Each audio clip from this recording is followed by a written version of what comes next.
Қыздар, қалайсыңдар? Сендерге мынандай посуда көрсетейін деген ғой, сахар қант салатын ыдыс ше. Осындай формада болады. Бетінде стеклосы болады. Осы жауып қоясыңдар, жақсы. Беті таза тұрады. И ішінде бір түйір мынандай қасығы болады. Бұлайынан қойып қоясыңдар. И бетін жауып қоясыңдар. Фирменный. Приятно, столға тұрғанда да әдемі көрінеді. Сыртын сүртіп қоясың, қантың таза тұрады. И столда тұра береді, дастарханында әдемі тұрады. Подаркиге сыйласаңдар да болады. Былайынан. Приятный, постоянный, сынып қалмайды.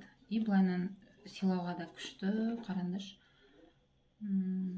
Алам десеңдер, заказ берсеңдер, жеткізіп беремін.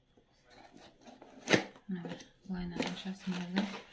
Ішінде бәрі оралған болады. Мен жаңа ашып салдым өзі.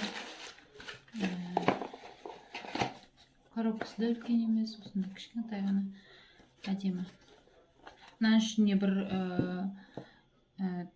350-400 граммдай қант сияды.